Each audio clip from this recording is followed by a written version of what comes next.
Math research में आपका स्वागत है।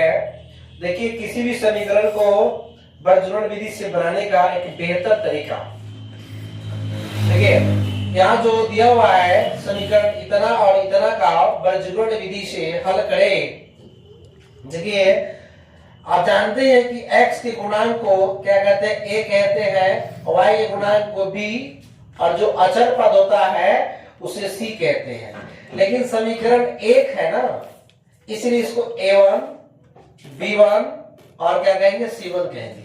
उसी प्रकार ये समीकरण 2 है, तो इसको a2, b2 और क्या कहेंगे, c2 कहेंगे। देखिए x बराबर में फॉर्मूला होता है cb माइनस cv बटा में ab माइनस में ab, 1 2 2 1 1 2 2 1। यह याद करने का बहुत ही बेहतर तरीका है। x का मान को कैसे याद कीजिएगा, cb माइनस cv बटा में ab माइनस ab, 1 2 2 1 1 2 2 1। बहुत ही बेहतर तरीका है। देखिए c1 का मान कितना है, तो 10 है, गुना में b2 का मान 2 है, माइनस c2 का मान 13।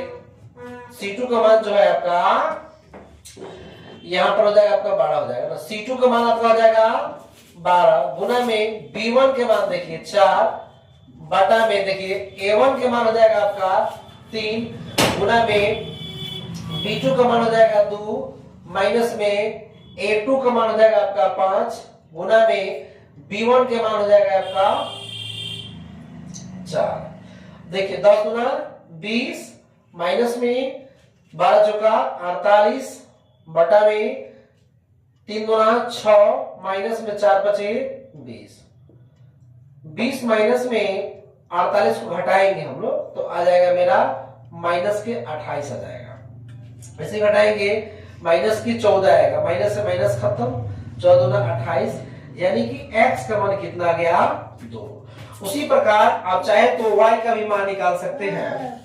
y बराबर में होता है ac माइनस में ac बटा में ab माइनस में ab, 1 2 2 1 1 2 2 1। ठीक है, इसको भी जो है याद करने का बहुत ही बेहतर तरीका है। y का मान याद करेंगे ac माइनस ac बटा में ab माइनस में ab, 1 2 2 1 1 2 2 1।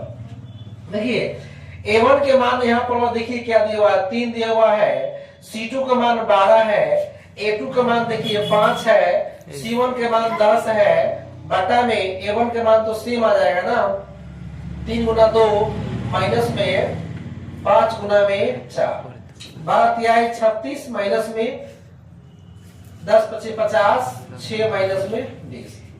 घटाइएगा आपका आ जाएगा माइनस के 14, यहाँ भी हो जाएगा माइनस के 14, कट जाएगा 1, यानी कि y का मान आ जाएगा 1। एक बहुत ही बेहतर तरीका है। आप इस तरीके समीकरण को कम से कम समय में हल कर सकते हैं। मुझे उम्मीद है कि यह आपको समझ में आया होगा।